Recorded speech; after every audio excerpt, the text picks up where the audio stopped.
Today, I'm talking to Andrew Ernemann with Snowmass Sotheby's International Realty. Formerly an internationally competitive ski racer, he is now what the Wikipedia entry references as retired to real estate. Since then, he's been named Realtor of the Year and has been president of the Aspen Board of Realtors, and not to mention the media, where he is often quoted in, just to name a few, the Wall Street Journal, the New York Times, the Financial Times, the Street.com, and the Denver Post. If this is retired, I'm not sure what not retired is like for this guy. And that's not all. There's his Harvard Business School degree, his Stanford University Construction and Engineering and Management degree, and most importantly, over $1 billion in real estate sales in his career. And he's growing quickly. He has a virtual reality storefront in Aspen, and this year, the best year of his career in 2020, he has already sold over $400 million in real estate. He has killed it internationally, as an internationally competitive skier, and he is killing it in real estate. Today, we talk about killing it with lethal habits and creativity.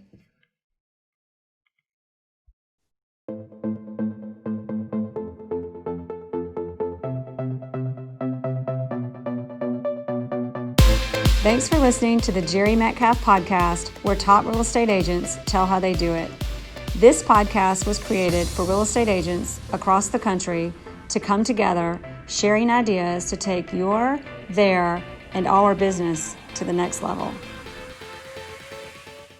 All right, it's the Jerry Metcalf podcast, where top real estate agents tell how they do it.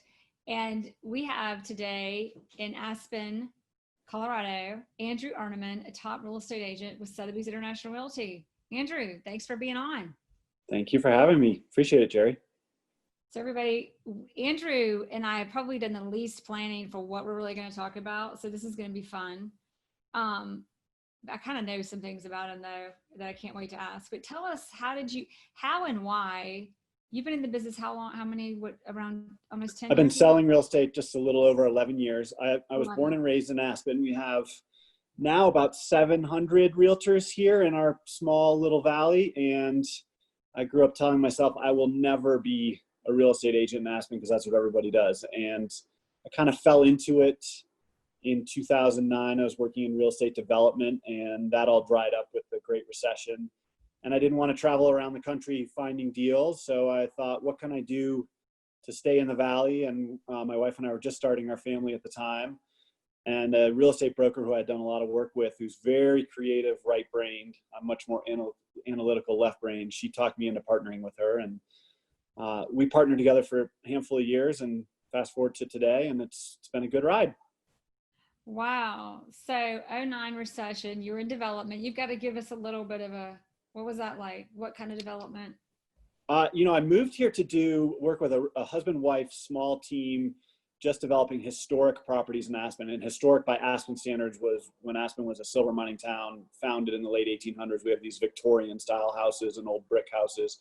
And I thought we would be doing that, but our first development deal together ended up being the largest residential transaction in Aspen's history at the time. Was a $48.5 million land purchase. Wow. And we developed 13 really high-end home sites, which we were selling at the time for $3 to $6 million. Now they're selling. The first resale just came on the market at $10 million for a piece of land. So it was a really cool project, really fun. Took about 3 years of my life just on that project, and then the recession hit. Wow. So the recession hits, like for every developer builder. That was not fun.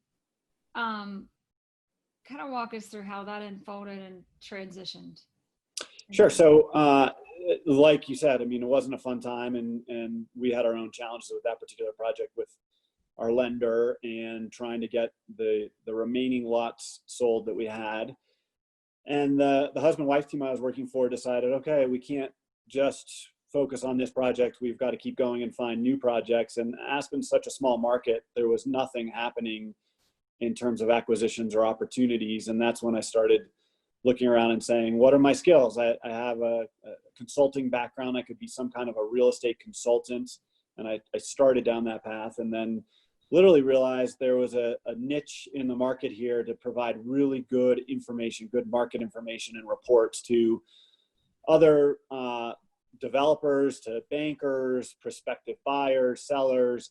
So I started publishing market reports, and there were a few other people doing it at the time, but I just knew I could do it better and more thoroughly. The only thing I was lacking was actual market knowledge. So I needed to get out and understand what was for sale, what was selling, why weren't things selling at the time. And it was a very odd time to enter the market. I mean, I remember walking into BJ Adams and Company was the name of the firm that I started with. There was about 10 brokers. They were all very seasoned, experienced. And I walked in the door, this rookie broker, Q2 of '09, and everybody was glum because nothing was happening in our market. Nobody was showing up, nobody was buying. And I was all enthusiastic and excited to get going. And they were all looking at me sideways, but it worked out. It was good.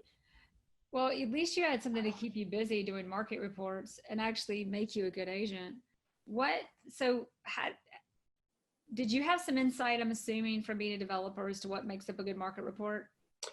I had a little bit, not as much from the development side, but more from, I'd worked as a business consultant before moving back to Aspen with a large company, McKinsey & Company, who consults companies all over the world of huge size, small size, whatever it is. And so I'd been trained on analyzing markets and businesses. So I transferred that over to Aspen Real Estate. And you're right, for the first 5-ish years being in the business, it was hard, even being from here, to build my own business because it's very competitive and so many brokers, and it was a tough time.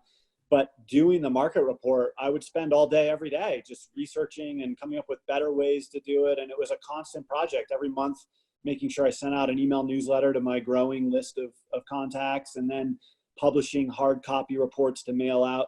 And I really just kept at that. And it started turning into public speaking engagements and got my name out there a little bit more and more, even though I had 1 or 2 listings at a time.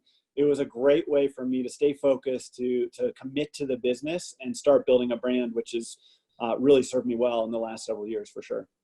Well, it sounds like, I don't know if you knew you were doing it, you were, in your mind, you were preparing yourself to get business, but in reality, obviously you did that, but you were also preparing yourself for success.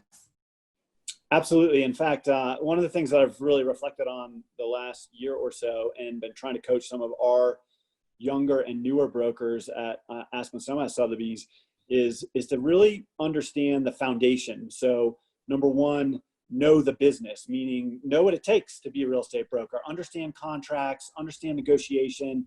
In our market, having an understanding of water law, of construction costs, understanding zoning, just know all these pieces of the business. It's so simple, and it seems so simple to know the contract, but when you need to write a contract at Sunday night at 8 p.m. because a client says, I'm ready to go and I want to do this, do you know how to log into your contract software? Do you know all the things you need to fill out for a various offer? And can you do it quickly and efficiently and professionally? And for a lot of our brokers, especially some even that have been in the business for a couple of years, they couldn't do that quickly and efficiently. And once they realize that, that's an area they have to focus on. So one is know the business.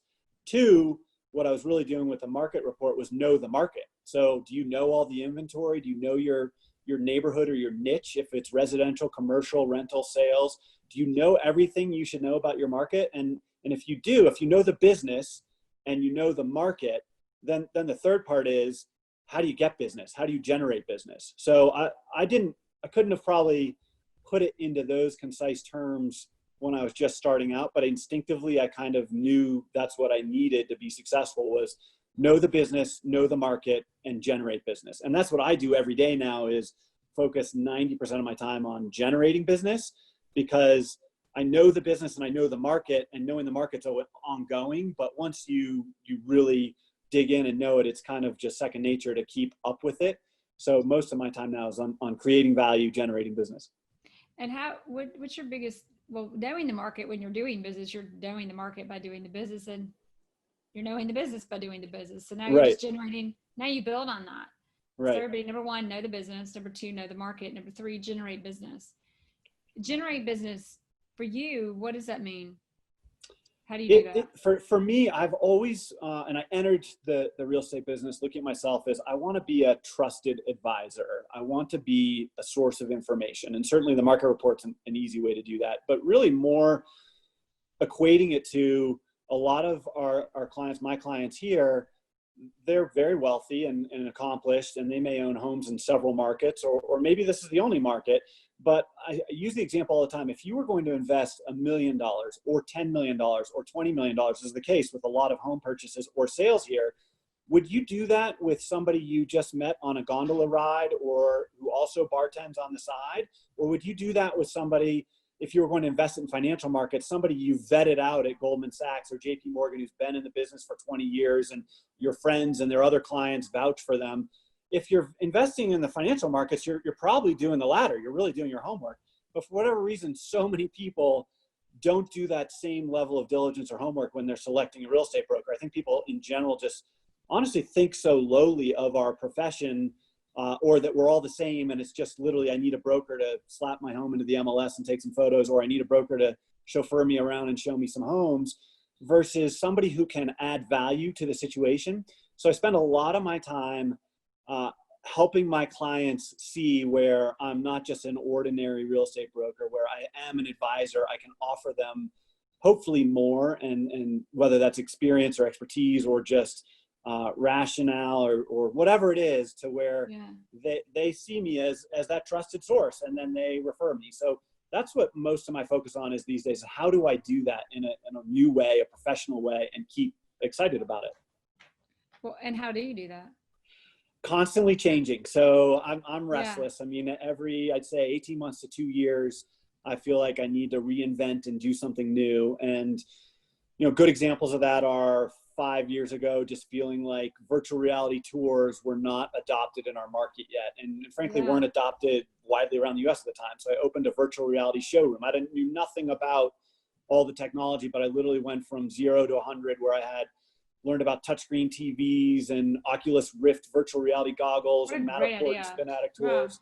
So it got me jazzed, and I had all of a sudden this beautiful unbranded showroom. It was called the Aspen Property Experience, and now I say was because I literally just handed it over to my partner, and he's moved his business in there again because I got kind of wanting to go another direction. But it was a great way to learn a whole new facet of the business. There is some creativity under those analytics. A little bit, yeah. There's a little bit. Those analytical tendencies. Yeah, we found it. For sure.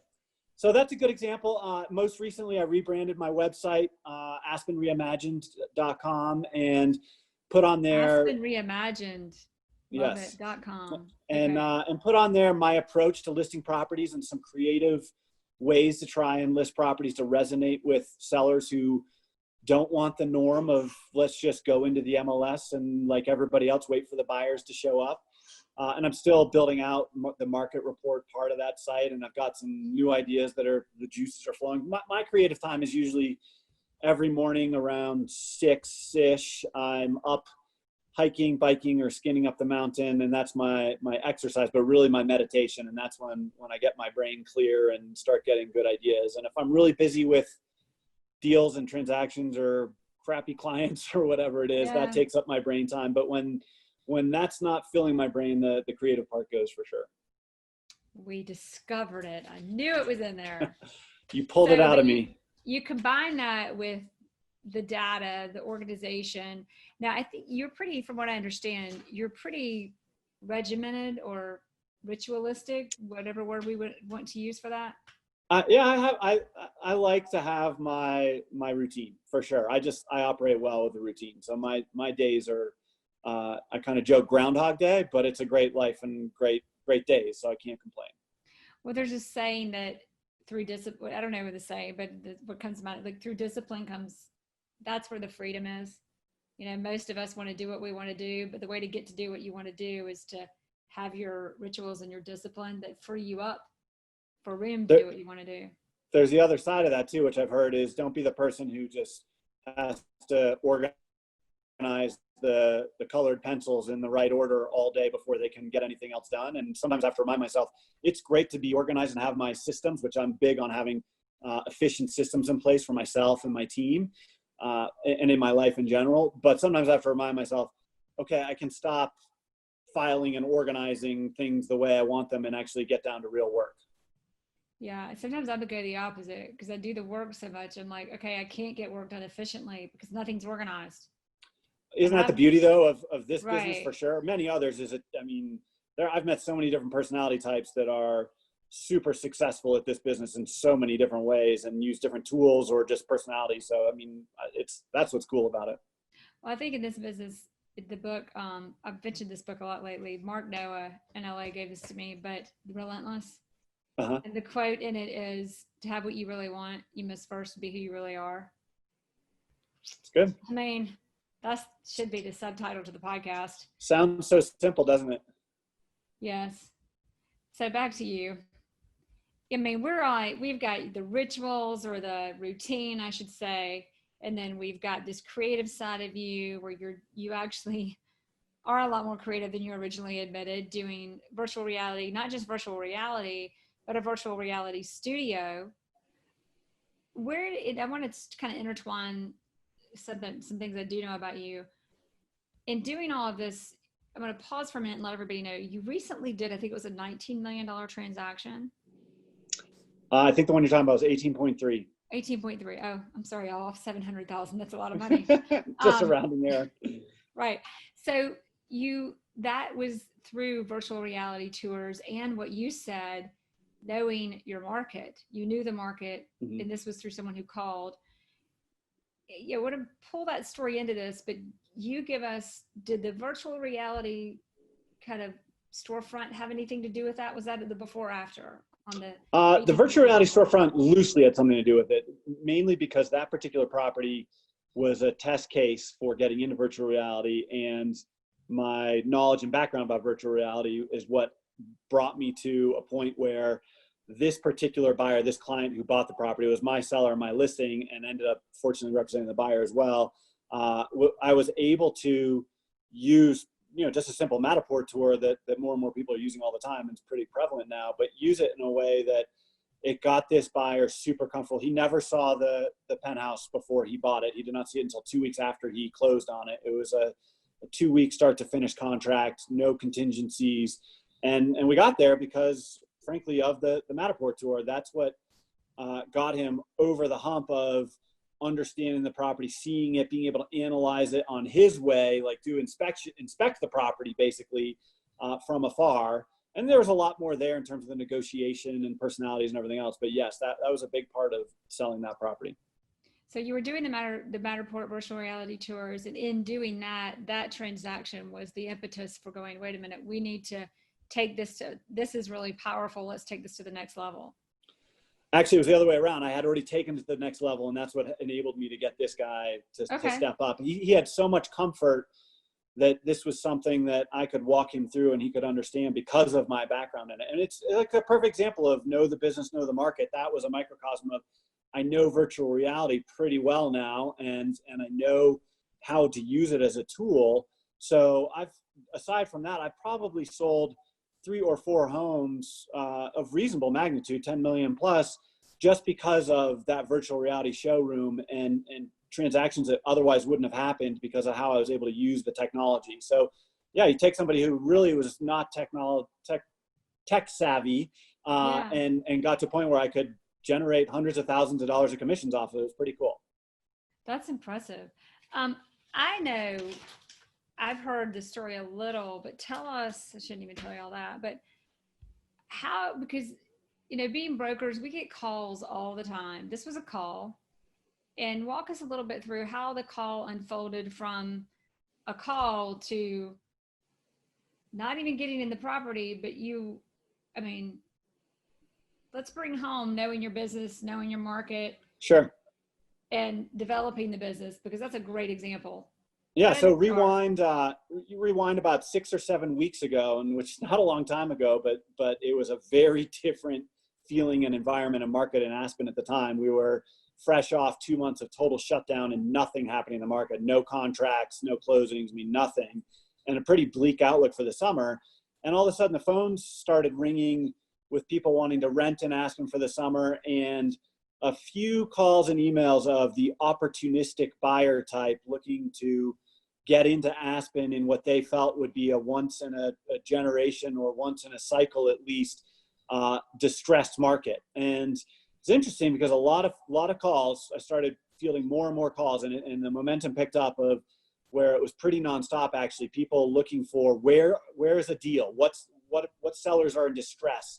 I want to get into the market. I've been watching it. I know Aspen, or I even already own an Aspen and I want to buy something else.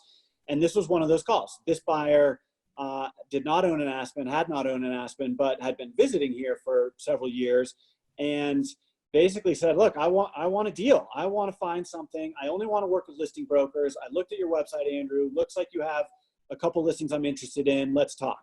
So over the course of that conversation, we spoke about some of my listings, and then it became clear I might not be able to get him the level of discount he was looking for, I didn't think, on one of my listings. So I started suggesting one or two properties that I thought might be more negotiable, spec developers who maybe would be more negotiable. But Aspen is a market rich in sellers who don't need to sell, even when times are tough. That's typically the case.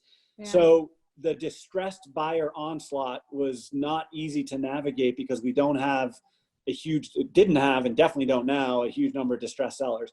So long story short, after about 5 one-hour-ish conversations, 4 or 5 days in a row with this particular buyer, I think I won over his trust and confidence that I knew the market really well. I knew what I was talking about, the business, and maybe he didn't need to go just to listing brokers, that maybe I would be a good representative for him to help him buy something. So we ended up making 2 offers on other brokers' listings that were both spec developers that were very aggressive, 40 to 50% off the list price.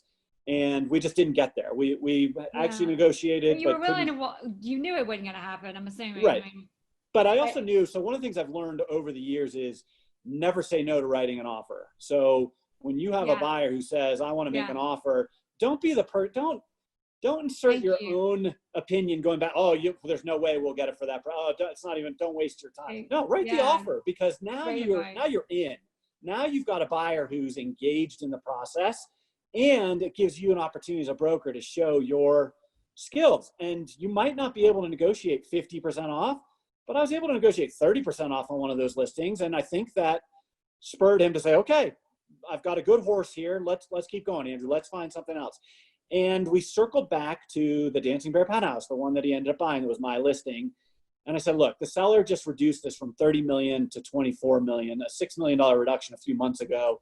I think because the market is so dire and bleak looking right now, again, rewind 7 or so weeks ago, I said, I think he's willing to deal maybe. And I said, I don't know, because I have not asked the seller. I don't want to know where he'll sell, but maybe you can get him into the low 20s or even 20. That would be where I think we could have an opportunity. And the buyer said, well, that's ridiculous. I'm not paying anywhere near that. And in fairness, the penthouse, 3,000 square feet, the record price per square foot sale in Aspen prior to this was about $5,500 a foot. So we would have been way above the record in the price range I was telling them about. But it's a special property. So we kept talking about it. And finally I said, look, just make an offer. Let's make the offer. Let me take it from there and have the dialogue with the seller. So he made a $15 million offer, listed at $24 million. Fortunately, I know the seller very well, and he was not offended at all. He lives by the rule of 50% is having a buyer who's interested in your property, and that was the case. The other 50 is now finding a price that works for both. So the seller said, all right, good job. You got somebody interested in the property. Now we're $9 million apart. Let's figure out what to do here. So we ended up countering back and forth, and it took about 10 days of negotiating, because the buyer actually came up more than he said he would in price. And he came up to eventually 18. And he said, look, I'm already way above where I said I would be, Andrew. And by the way, I'm right about $6,000 a foot, a new record for Aspen. And I'm trying to find a distressed seller. Yeah. So we had that whole conversation. And the seller, to his credit, he was at 19. And he basically said, I'm way below where I want to be. I was hoping to be north of 20. And that was it. We were done. Nobody wanted to give or budge or do anything. And I sat on it for about 2 days. And then I called the seller and I said, look, I think I can get the guy to 18.3. And that's because the buyer had said to me, I'll go to 18.3 if you can get the seller to that price. Just trying to bridge it. Yeah. And I talked to the seller and I said, 18.3 is a record. I know that you don't want to sell that low. And in fact, you'll probably lose money on this as a development project. I don't know exactly his pro forma, but probably. but you're going to set a record. There's a great storyline there that's what people are going to pay attention to. Not that you bought it for 15 million several years ago, put a bunch of money into it, and now that you're going to potentially lose money, you're going to set a record. And the seller sat on it for a couple hours. He called me back. He says, get it in writing and let's do it. So we went to contract, no contingencies, closed 2 weeks later. And the seller called me actually about 3 days ago. So this has been now a month or so since the closing. And he said, you know, I've had several conversations with my investors and not one of them said anything about that we lost a little bit of money on that deal. They all felt like we set a record, and that was pretty cool. So it ended up being great for everybody. God, what a great story on so many levels. From somebody wants to write an offer, like, do your job. Not that it's really whatever we have. Do your sport, play the sport, whatever. Right. Write the offer. Just engage. Do it. Just engage. I can remember I had a much lower price point, but I had a listing, and this was in the 2 million range. And he looked at me, the buyer, walked right by his agent. I was listing agent at the show, and he pointed at me like this, and he goes, "We're writing an offer, and we're not paying a penny over 1.9." And I just smiled, and I didn't argue with him. I didn't say, because my client already told me he wasn't taking a penny less than 2.1 or whatever it was. And he pointed it, or I don't even think he had gotten that low yet. And he wanted to be sure I understood how this was going to go down. I just said, yes, sir. As we say in the South, I don't know if I said yes, sir, but to your point, I thought, he's engaging. Let's get this guy to engage. Don't lecture him on how he's wrong and make him mad and give him reason to be dumb and walk away from what we know everybody wants. And the other one was you didn't give up, and not from a way of like, oh, this is so hard, but I'm just not going to give up, but pointing out the obvious in a way of not having to be right, but in just what the reality is. Hey, this is going to set a record, and not making it about you. I've done my job. You owe it to me. I think I hear a lot of that in our industry, and none of that's coming from you. One of the things I totally despise is when I hear another broker, or I'm negotiating with another broker, and it becomes about them. Yeah. And in our market, we have a lot of $5, $10, $15 million sales. Those are real dollars. And it's hard as a broker to not keep your eye off of the fact you're going to have a 6-figure commission check if you get this done. But as soon as you insert that in any kind of just emotion or words, even worse, when you bring that to the table with a client, that's like a cardinal rule that I just would never want to break.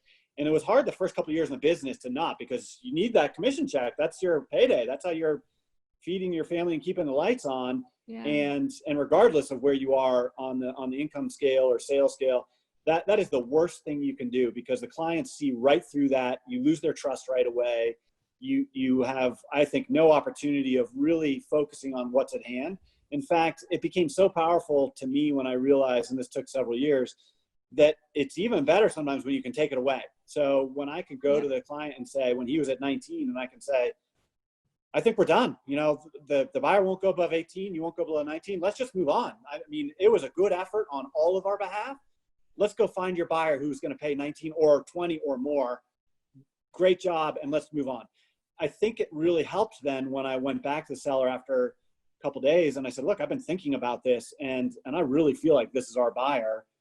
I think at that point, the seller had thought about it as well, and they had lost the deal. They didn't have something put together. So it made them a little hungrier. It made the buyer hungrier to go up as well. So really being able to not only put yourself out of it, but sometimes completely take the deal away because the seller and the buyer just aren't coming to the table the way they should.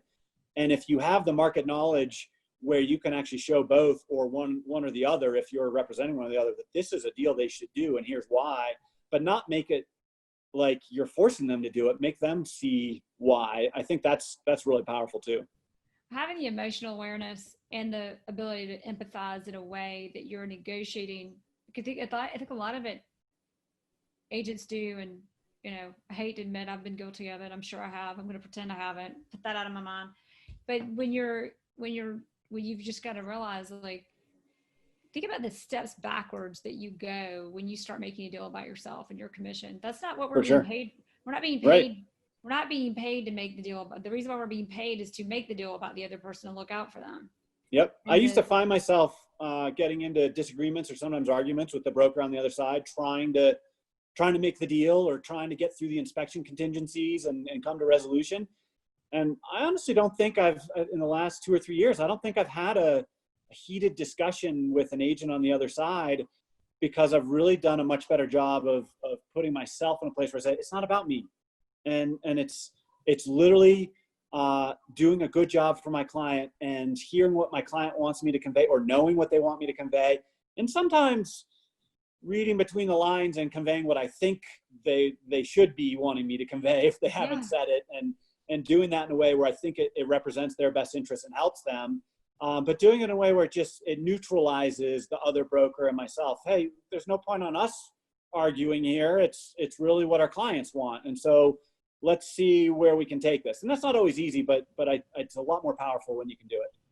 Well, and getting to that part of I bet you've got some examples when you step back and you can let go for a minute of the deal.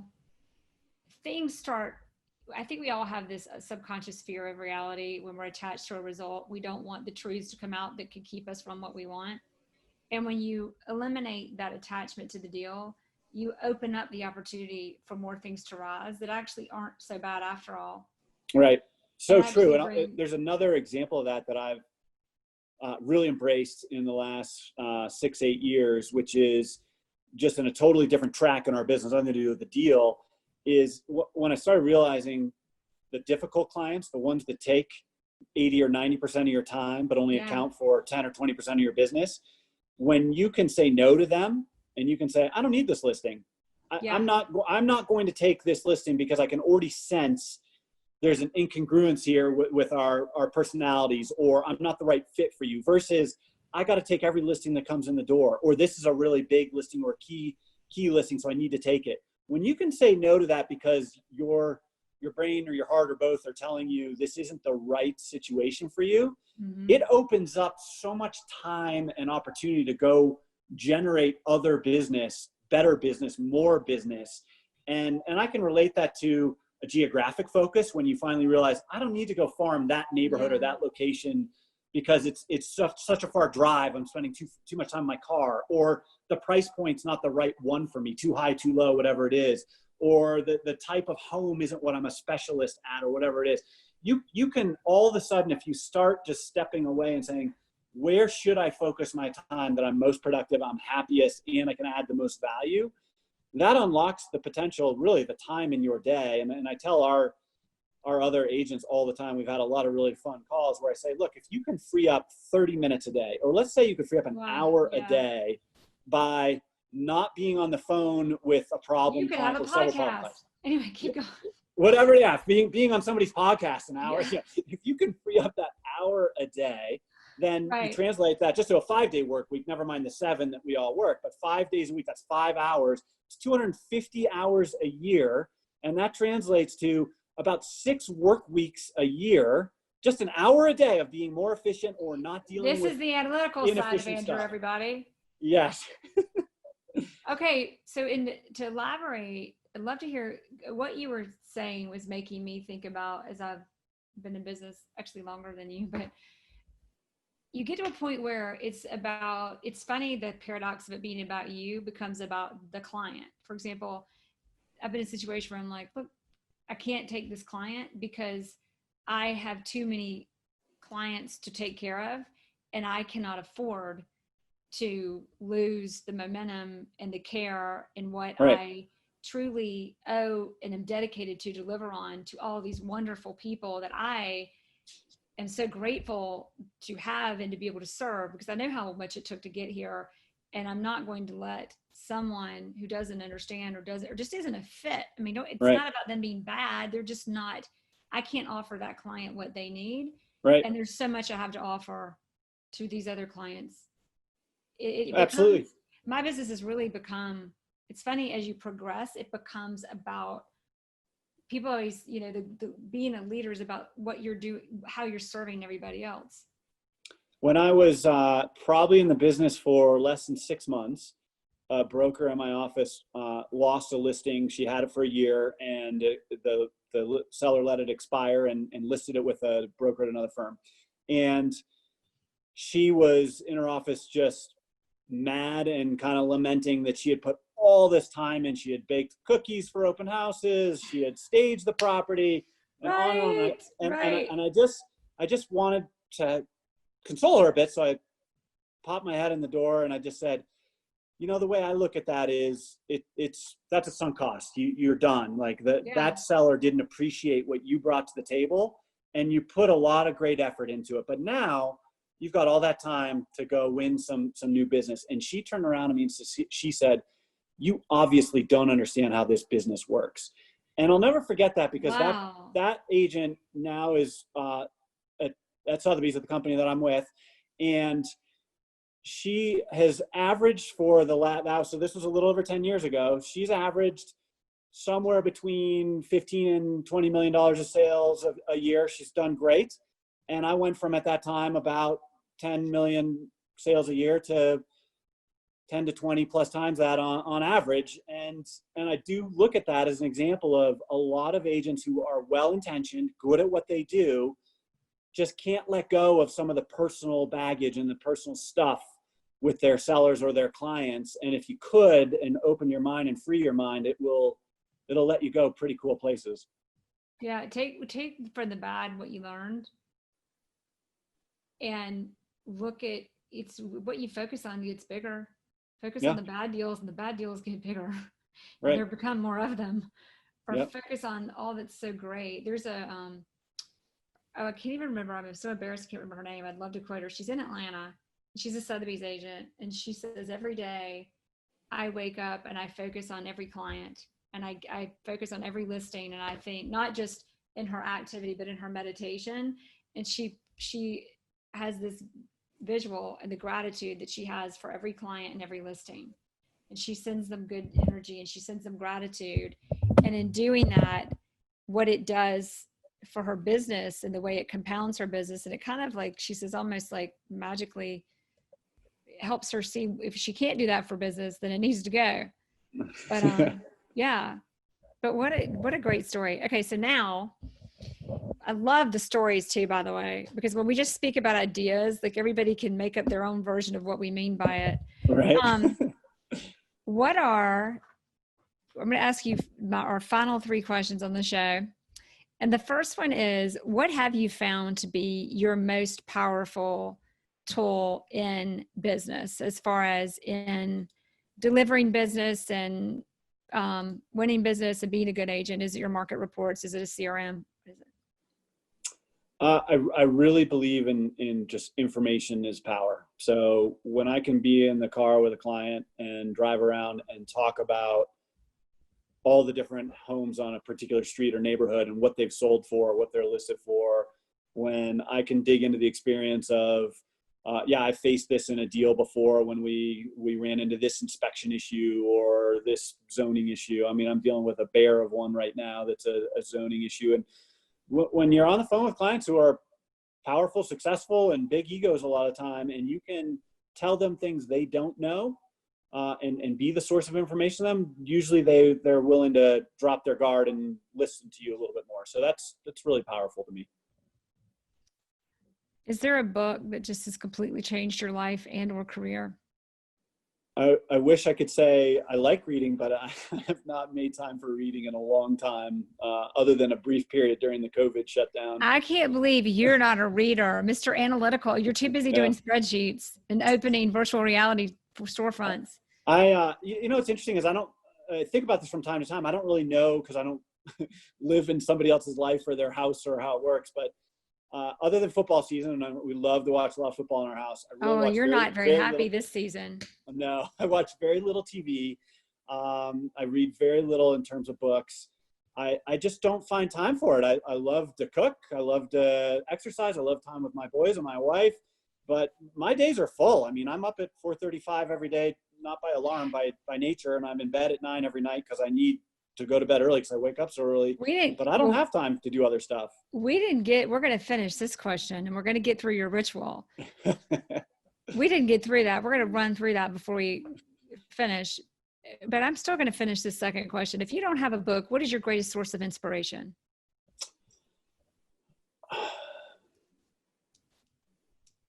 My greatest source of inspiration, I'd have to say, other than I've had a few individuals over the course of my life that I've just looked up to as mentors and have been really good to me, and people that I just respect how they've done things or what they've said, is literally every morning getting outside. And even when I'm sick as a dog, just get out and go for a walk. And living in Aspen in the mountains is beautiful. And I realized last winter, I say in my head pretty much every day, and now I do every day because I realize this, at some point when I start my exercise or just being out there, I always say, what a great day. And it might be sleeting or pouring rain or dumping snow or just beautiful sunny day like we have most of the time. But I get a smile on my face. It's just, what a great day. And that's my inspiration for the day. And I literally just take that through the day. And if I get beat up through the day, then I use that the next morning as my inspiration for the next day. There's a lot more left brain in you than you admitted on the front end. That's a very much left brain thing to do, I think. I thought you were going to run through your spreadsheet or something before the day started. So on that day, let's go into what is your routine before we ask the final question. So your routine is get up, go outside. What a great day. Some form of meditation. Yep. So I'm like I said, I'm up 4:35 pretty much every day. I check the email. I read the local news every morning. Then I get out, go exercise. The news shot all that positivity. What the? I'm interrupting you, but I couldn't hold back. I get home and I'm in a good place. I'm excited because I've got, endorphins going and I've exercised. So you work out after you read the news. I do. That's what I do, because I'm so not in the loop on the news. I'm going to read the news and then I'm going to do my workout so I can actually. Right. So, and I start with the local news, which is just Aspen 2 daily papers. And then I come home, I see my boys and my wife before they go to school or camp or whatever it is. And then usually between 7:30 and 8 until 4 or 5-ish, sometimes a little later, that's just go time. I mean, especially lately, the phone's just ringing and the emails are going and the texts, and just kind of living in the moment, going through. But I'm hyper organized. I've got my calendar super set up. I've got my email where I never like to have 10 or 12 or more emails in my inbox. I keep them at a minimum so I can just stay on top of everything. Like, it's driving me nuts when we get off this call. I think I have 57 emails that I got to catch up. You don't want to see my emails. So like for me to stay hyper organized that way, that's important. But I get through the day, and by the end of the day, I like to be totally on top of whatever I've gotten behind during calls or showings or whatever. And then every evening, open a bottle of wine, cook dinner. I love to cook. It just helps me unwind from the day, enjoy a glass or a bottle or more of wine, depending how the day went. We eat together as a family. The boys go down. I finish up on some emails. I read the national and global news. And then I'm in bed at 9 going to sleep, because if I stay up late, I'm wrecked for the next day. Yeah. Well, what do they say? Tomorrow starts the night, your day starts the night before. That's true. What would you say? I claim to be very left brain, but ask my team. I am really big on some systems and how processes and how to do things. But I think as a real estate agent, constantly being pulled by calls and activity, and the level of business you're doing, a couple hundred million a year. This year's my best year. I'll be over 400. I might be over 400 million. Keep going. Where does that rank you in the country? I have no idea. I honestly don't even ever pay attention. You're probably like number 1 in the country, and you don't know, by the way. My normal year average has been about 150. So this year's just extraordinary. I mean, it's just exploded. That's crazy. So 400 million. Oh, so far this year. So far. So you're a really good person to ask this question. How do you maintain that level of no emails at the end of the day, and as organized as you are, doing 400 million in volume? I have 2 great full-time assistants. I delegate a lot to them and appreciate them as much as I can. I'm just a total Grinch with my time. I don't go do lunches with people. I say, hey, I'm happy to, especially now I've got a great excuse. Everybody, you didn't tell us about that yet. A 10 or 15 minute call. I don't like to go sit for an hour at a coffee shop and just chat. I'm just in some ways, the things that I'm not good at that make a lot of real estate brokers successful have helped me. I mean, I'm not good at idle chit chat. I'm not good at just engaging in that. So all the time that a lot of my colleagues spend doing that every day, building their business, which is great, those are not things that I spend my time doing. So I focus on, this is a business. I'm here to help you in the business as my client. I'm not here to, just chit chat and learn all about you. I want to, because I genuinely want to know about you, but that's not my focus. Here's the question on that. Representing, Aspen is it not the highest square foot? I mean, the price points in Aspen are the top in the country. It's not by square foot. I think it is actually. Our average home price now is about $8 million. And I think it's pushing up from that this year. It's one of the definitely most expensive zip codes in the country. I don't know, where. I think it is in square foot price. I'm not positive about that, but you would know better than me. What am I trying to tell you about your market? Here's the question though. As people become more and more wealthy and more affluent, number one, I think they might be a lot like you, and I'm a little like this. They don't want to be friends with everybody. I love everybody, but don't need to be friends with everybody. And there are a lot of people who just want to be their friend. Right. What they really want, and then I want you to correct me, tell me I'm wrong, tell me your take. What they really want is someone they know they can trust, they know knows their stuff, and they know is actually listening to them. It's a big plus to be able to do those things and be personable. So that's always the balance is, can you be likable? Can you be somebody who they actually, enjoy talking to and working with? But those are the priorities. So the opposite of being super likable and fun and social and I got you tickets to this, or I'll take you out to this or whatever, but you suck at the business and you can't put them in a position where their investment will be successful. Or even if they look at it purely like a lot of people do in Aspen is, this isn't an investment. This is just where I want to spend time with my family and it's an emotional purchase. If you can't help them get there successfully, then it doesn't matter if you're the most charismatic, savvy person in the business. You can still sell a lot of real estate here being that just charismatic, savvy person who doesn't know how to open the MLS, but and it happens. And that's kind of the joke in my mind is that you can do that, but to really be consistently successful, you've got to focus on the business side first and then hope you can fill in the rest of the blanks in terms of being a good person and fun to be around and interested in them and everything else. Oh, well, there may be the occasion upon which your clients that might be the secret to your success, that might prefer someone. You're actually likable, by the way, much more than I think you give yourself credit for. But at the end of the day, the focus isn't on being likable. The focus is on the value and the whole reason why real estate agents exist in the first place.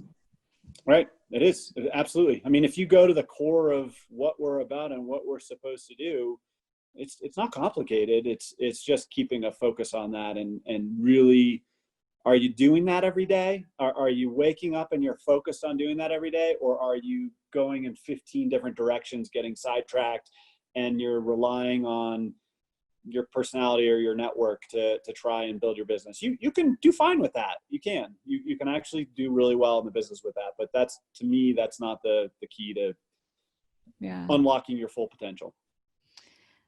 The last question. If there's one thing we're going to remember, we're just going to forget it all except one thing. What should that one thing be?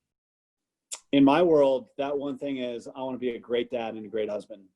That's what matters. I mean, we all have to figure out how to, I guess I'll put it another way. If you don't have to work because you're either retired or wealthy enough, then good for you. But if you have to work like I do, then do something where it keeps you going and you can be successful and put the bread on the table, so to speak. But all that really matters to me is that my boys, when they grow up, that they know that they have a great dad and person and friend in their lives, and the same for my wife. What great advice. Thank you, Andrew. Thank you. Enjoyed our time together. Me too. Thank you so much.